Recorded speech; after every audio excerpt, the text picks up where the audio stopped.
Bom dia a todos. Eu queria primeiro agradecer ao Ricardo, a Ideia Sustentável, a equipe deles, pelo evento, pela oportunidade da gente estar aqui como Coca-Cola e por estar com todos vocês. Eu acho que o evento já começa a mostrar o que é diversidade. Você trazer vários cases de diferentes companhias sobre o que cada um está fazendo. E nessa jornada de diversidade, o mais importante que a gente tem aprendido é: não existe um silver bullet, não existe uma bala de prata. Nós temos realmente que ser humildes para a gente aprender com o que a gente está fazendo, com o que os outros estão fazendo. É uma agenda que ela corta horizontalmente em todo o setor privado, setor público, na comunidade onde a gente convive e trabalha. Então, nada melhor do que a gente dialogar. Então, apesar de a gente estar aqui apresentando um case, realmente a nossa presença aqui hoje é para ouvir muito a vocês, agradecer muito líderes como o Ricardo, que trazem essa oportunidade para todos nós, para a gente conversar, dialogar e sermos melhores a cada dia em diversidade.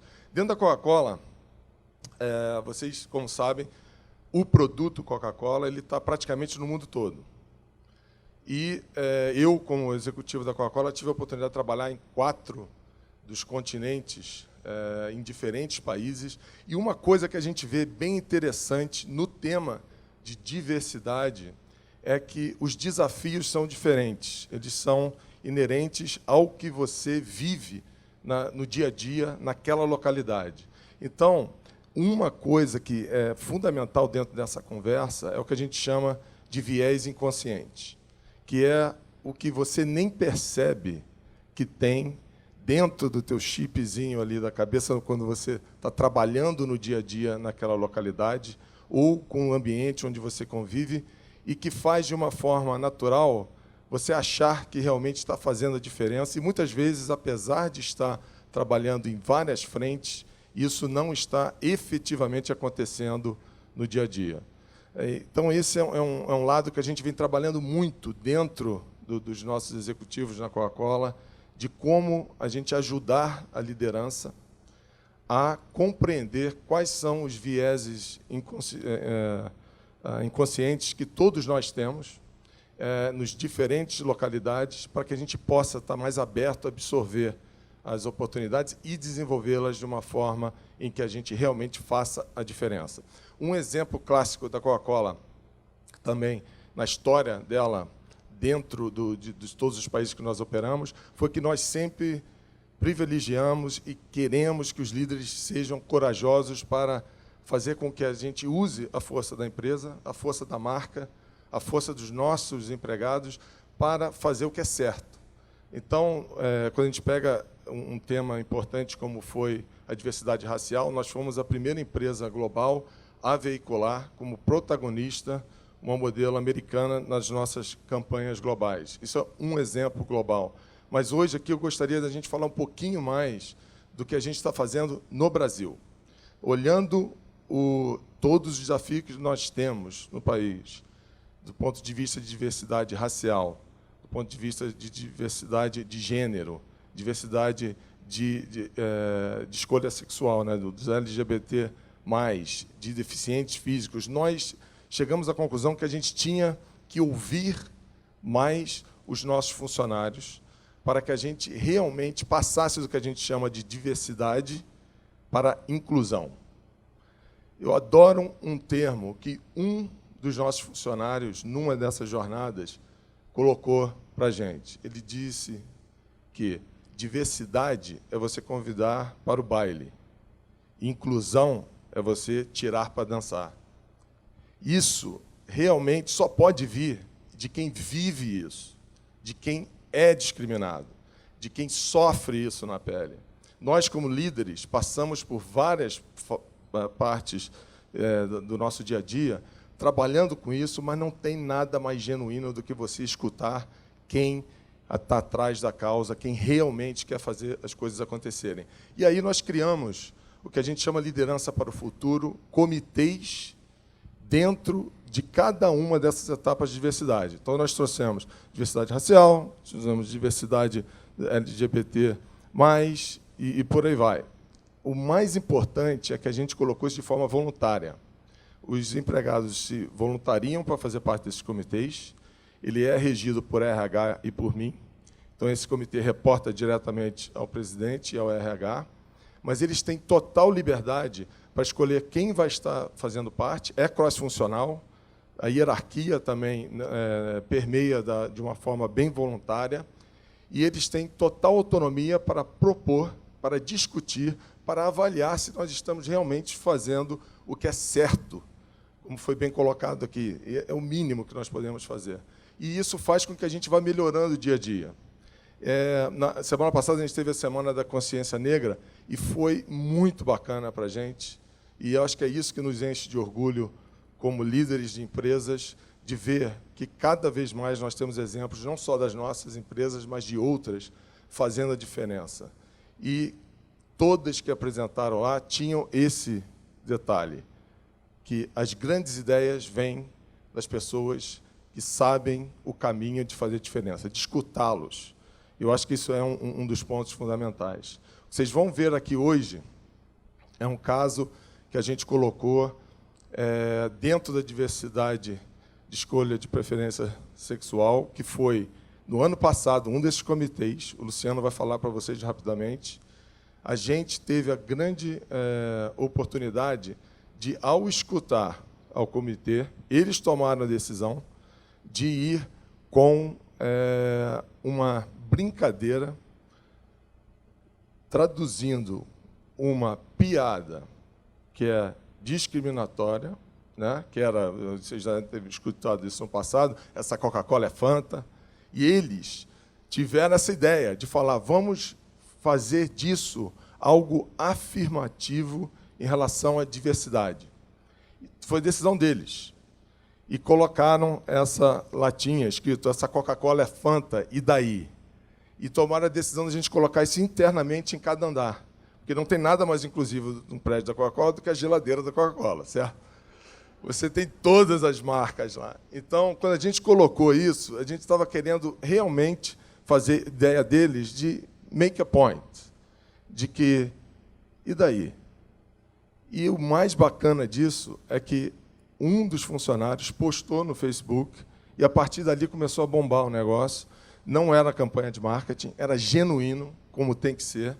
E aí, eu lembro dos vice-presidentes, do pessoal ligando, meu Deus, tem 1 milhão, 2 milhões, 10 milhões. A única pergunta que eu fiz para eles é, e que está rolando? Qual é o buzz? É positivo, é negativo?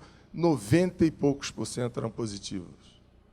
Isso é transformacional. É algo que é genuíno, em que mostra a necessidade, a importância de líderes, de empresas, de marcas como a nossa, de se posicionar da forma correta e através do que nós temos de melhor, que são os nossos funcionários e esses comitês que são tão genuínos. Então, vou deixar 3 dicas para vocês, humildemente, aqui pela nossa jornada. A primeira é da gente ajudar os líderes das nossas organizações, people leaders, a tirarem esse viés inconsciente, que existe em mim, existe em todos nós aqui. Nós temos um treinamento para todos os people managers sobre viés inconsciente. Então, esse é o número 1. O número 2 é você dar total autonomia para quem entende, para quem pode trazer a você essas afirmações e esse caminho. E o terceiro é que a gente faça realmente o ambiente de trabalho algo que seja totalmente inclusivo, que a gente saia realmente de convidar para o baile, mas realmente convidá-los para dançar e fazer o ambiente bem inclusivo. Eu vou chamar o Luciano agora para falar um pouquinho do nosso caso. Muito obrigado.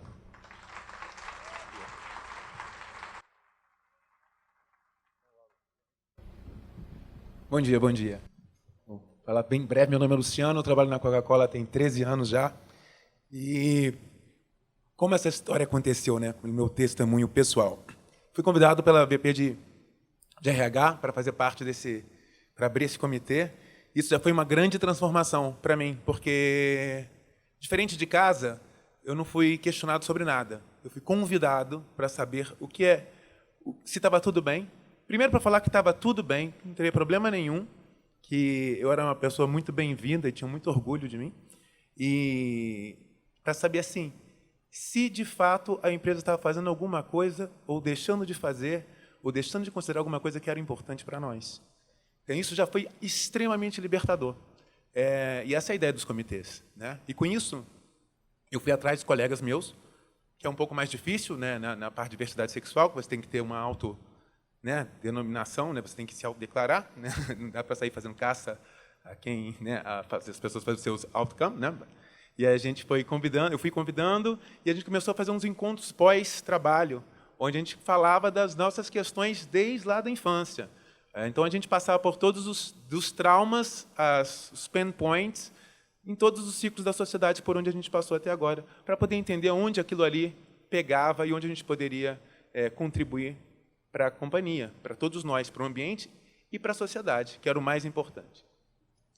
E, ao fazer isso, a gente entendeu que a gente precisava trazer visibilidade e luz para aquele assunto dentro da companhia, onde a gente começou a formar alguns debates, alguns workshops, para falar sobre viés inconsciente, falar dinâmica de preconceito, dinâmica de preconceito, né? E trazer bastante visibilidade para todo mundo, que quanto mais assunto tiver sobre o tema, mais as pessoas vão ficando confortáveis. Aconteceu a Semana do Orgulho Gay. Na Semana do Orgulho Gay, a gente assinou, né, o compromisso das empresas com os direitos LGBTs, o Henrique assinou esse compromisso. A gente fez um grande painel para discutir vários assuntos, e a gente queria ter algo que fosse marcante nesse dia. E começamos a discutir o que poderia ser. A história dessa Coca-Cola Fanta, essa era uma piada pronta que, desde que o comitê começou, a gente já falava, tipo, gente, a gente tem que se chamar de Fanta, já de início, né? Porque já vai quebrar já com tudo. Vamos chegar já de laranja, vermelho, essa Coca-Cola Fanta. Agora, como fazer isso, a gente não sabia. Aí a gente começamos a bater a cabeça um pouco. Em princípio, o grupo era todo feito da galera de marketing, né? Eu sou de brand experience, e a gente gosta de fazer isso na Coca-Cola. Então, fala, cara, nossa chance também de fazer algo bem bacana. E para realmente ficar marcado. Bom, tínhamos a ideia de fazer uma latinha, essa Coca-Cola Fanta. Isso aqui eu trouxe essa latinha, isso é um sleeve, né? Isso aqui não foi produzido. Imaginem parar uma fábrica de Coca-Cola para envasar Fanta e produzir uma série de latas. Então, isso é impossível. Então, isso aqui foram feitas 100 latinhas dessas. E a gente pensou em distribuir para algumas pessoas, ou distribuir no restaurante, ou distribuir para o prédio todo, ficar caro, porque foi caro fazer um sleeve, então não era para fazer nada com muito investimento. E, na verdade, tive a ideia, falei, cara, por que a gente não coloca um pouquinho de latinha dessa Coca-Cola Fanta pelas geladeiras? Até para mostrar para as pessoas assim, que é exatamente assim. Tem bastante Coca-Cola aqui, mas algumas são Fanta. Preste atenção. E a gente está aqui, tá bom? E foi essa a ideia. A ideia foi simplesmente essa. Aconteceu o que o Henrique falou. Estes posts todos aconteceram. Em 24 horas foram mais de 10 mil posts, 100 milhões de visualizações. A gente chegou a 1 bilhão de menções nas redes sociais. E por que isso? Isso virou 11 prêmios, 7 leões de Cannes, 11 prêmios de marketing. Isso, para mim, é o maior prêmio que a gente deveria receber, o maior prêmio de responsabilidade social. Eu acho que quando uma empresa como Coca-Cola abre a boca para falar essa Coca-Cola é Fanta, e daí? Isso é muito forte, isso salva a vida. Eu faço um paralelo até com o casamento da Meghan, né? Que quando a rainha chama todo mundo e chama o coral negro para falar, e daí? Isso não é o importante é o amor. E eu acho que o negócio vem das relações, vem dessa pluralidade. A gente não está fazendo isso para fazer negócio, a gente está fazendo isso porque a sociedade vai ser assim. Ou a gente entende a sociedade, ou a gente vai morrer como negócio. Então, é simplesmente entender o ser humano. Eu acho que convido a vocês aqui a acelerarem esses processos, porque, por mais que a gente faça, os passos são muito curtos. E quando empresas como vocês, com grande reputação, fazem esse movimento, a diferença, né, ela diminui. E essa inclusão ela acontece muito mais rápido. Muito obrigado a todos vocês.